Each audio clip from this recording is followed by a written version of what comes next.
안녕하십니까. 명품변호사 TV 조용주 변호사입니다. 좋아요와 구독 부탁드리겠습니다. 오늘은 이제 상속 기본 강의 중에 기여분에 대해서 좀 설명해 드리려고 해요. 기여분이라고 하는 거는 일단 공동 상속인 중에서 그 돌아가신 분의 재산이나 재산의 유지나 증가 또는 이렇게 부양을 했다든가 뭐 이렇게 실질적으로 뭔가 돌아가신 분에게 기여를 한 사람에게 더 많이 재산을 주는 게 어떤 실질적인 공평에 맞다고 해가지고 민법에 규정된 제도입니다. 민법 1008조의 2에 기여분이라는 게 있거든요. 그래서 기여분에서는 결국은 공동상속인 중에 상당한 기간 동거나 간호 그 밖의 방법으로 피상속인을 특별히 부양하거나 피상속인의 재산의 유지 또는 증가에 특별히 기여한 자가 있을 때, 특별히 기여, 뭐 통상적인 게 아니라 특별히 기여한 게 있을 때 기여분을 인정할 수 있다. 이렇게 되어 있고요. 그런데 기여분은 기본적으로는 당사자들이 협의해서 정해야 돼요. 상속인들 간에. 근데 잘 정해지겠어요? 잘 정해지지 못하겠죠? 그렇게 되면 법원에다가 청구할 수가 있어요. 근데 법원에 청구할 때는 어떤 그 특징이 있냐면, 일단 기여분이라는 것은 만약 법원에, 가정법원에 청구한다 그러면 이거는 소송이 아니에요. 이거는 신청사건이기 때문에, 그리고 우리가 비송이라고 얘기하거든요. 비송과 소송이 다른 건 뭐냐면, 비송은 법원이 임의적으로 가장 공평하다고 생각한 부분대로 결정할 수 있는 게 기여분인 것이고, 그러니까 비송인 것이고, 소송은 이 청구한 범위 내에서만 이제 판단을 하는 그런 게 이제 소송인데, 비송입니다. 근데 이제 기여분 이 청구는 언제 하냐면, 상속재산이 대해서 상속인들 간에 협의가 안 되면 상속재산 분할심판 청구를 해요. 그때 같이 하는 게 기여분 청구입니다.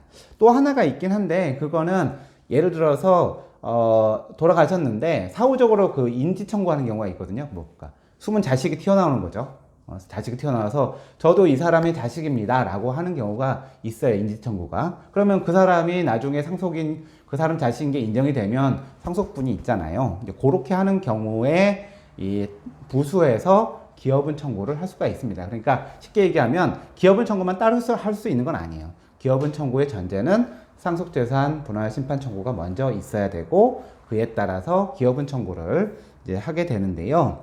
결국은 그 기여분의 인정은 법원이 기여의 시기나 방법, 정도, 상속재산의 기타의 사정을 참작해서 정한다고 되어 있어요. 그러니까 법원이 알아서 가장 공평하다고 생각하는 금액을 정해주게 되죠. 다만 기여분액은 상속 개시된 때에 피상속인의 재산 가액에서 유증을 뺀 금액을 넘지 못한다고 되어 있거든요. 그러니까 일단은 유증이 먼저예요. 기여분보다는 유증이 먼저인데, 그거는 유증이라는 거는 결국은 돌아가신 분이 누구한테 얼마 준다라고 얘기한 거잖아요. 그러니까 유언의 자유를 인정해 주는 부분이기 때문에 이거가 있을 때는 재산에서 유증 가액을 뺀 거를 기여분이 넘지는 못한다고 되어 있어요. 자, 그러면 어떻게 하면은 기여분을 인정받을 수 있을까라는 건데, 근데 기여에는 두 가지가 있다고 할 수가 있겠죠. 제가 뭐 부모님한테 부모님이 뭐 부동산을 살 때 내가 1억을 줬다. 그러면은 이거는 재산적인 기여예요. 돈으로서 이렇게 계산이 명확하죠. 근데 그런 경우에는 법원에서 인정받기 쉬워요. 예를 들어서 부모님이 집을 사는데 내가 집값의 반을 줬다. 그러면은 나중에 내가 부모한테 기여한 게 이만큼 되니까 부모 재산에 그 집의 반을 달라. 이런 청구 가능해요. 이거는 되게 쉬워요. 근데 어려운 게 뭐냐면 부양적 기여예요. 내가 부모님을 공양했다. 오랫동안 모셨다. 병수발을 했다. 이렇게 이제 한 거는 이걸 얼마로 칠 거냐라는 부분이 이제 어려운 거죠. 그래서 이제 그 우리 민법에 부양 의무라는 게 있는데, 부부 사이의 부양 의무, 그 다음에 부모와 자식 간에 부모가 자식을 부양해야 하는 의무. 이걸 우리가 이제 1차적인 부양 의무라고 해요. 그 다음에 자식이 늙으신 부모님을 부양해야 되는 의무. 이건 1차적인 부양 의무예요. 근데 이런 부양 의무는 민법의 의무예요. 의무를 다했다고 보상을 받는 거는 아니고요. 이 기여분을 인정받으려고 하면은 이거를 뛰어넘는 부양을 해야 되는 거예요. 예를 들어서 내가 직장을 잘 다니고 있는데 부모님이 아프셔서 내가 몇 년간 내 직업을 포기하고 부양을 했다. 뭐 이런 정도가 정말 적극적으로 특별한 부양이 되는 거죠.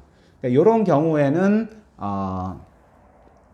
그 법원이 이 사람의 부양이 인정된다. 그래서 재산의 몇 프로를 준다라는 건 가능하고요. 그 다음에 배우자도 이렇게 배우자가 이렇게 부양, 그러니까 뭐 그 두 분이 남으면 한 분 건강하신 분이 다른 부분을 이렇게 뭐 부양하는 경우가 있잖아요. 뭐 이렇게 병원도 갔다 오기도 하고 밥도 해주고 뭐 빨래도 해주고 청소도 해주고 이렇게 했다고 해서 기여분을 인정하지 않아요. 그건 당연히 부부 사이에 할 의무예요. 더 뭔가를 해야만이 인정이 되는 부분이 있어요. 근데 이제 실무에서는 그래서 자식들이 부양 뭐 용돈 드렸다. 그래서 뭐 명절 때마다 찾아갈 때마다 용돈 드렸다, 잘 찾아뵀다, 옷 사드렸다, 뭐 이런 거 가지고는 법원에서 기여분을 인정하지 않아요.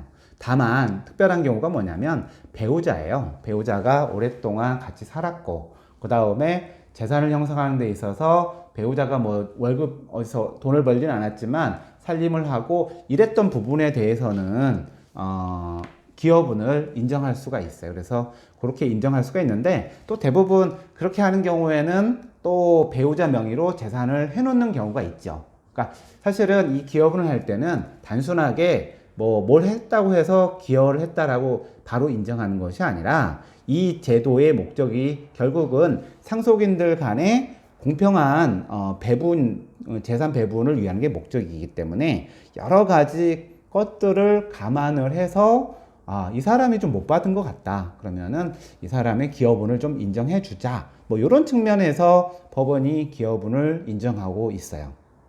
그래서 이 기여분이라는 것이 결국은 법원이 후견적 지위에서 실질적 공평을 위해서 금액을 비율을 정하는 제도다. 라고 이제 말씀을 드릴 수 있고요. 다만 저는 좀 기여분에 대해서 법원이 더 적극적으로 인정을 하는 것이 좋겠다. 그래야 자식들이 효도도 하고 또 뭔가 열심히 피상속인을 했을 때 보상이 있다.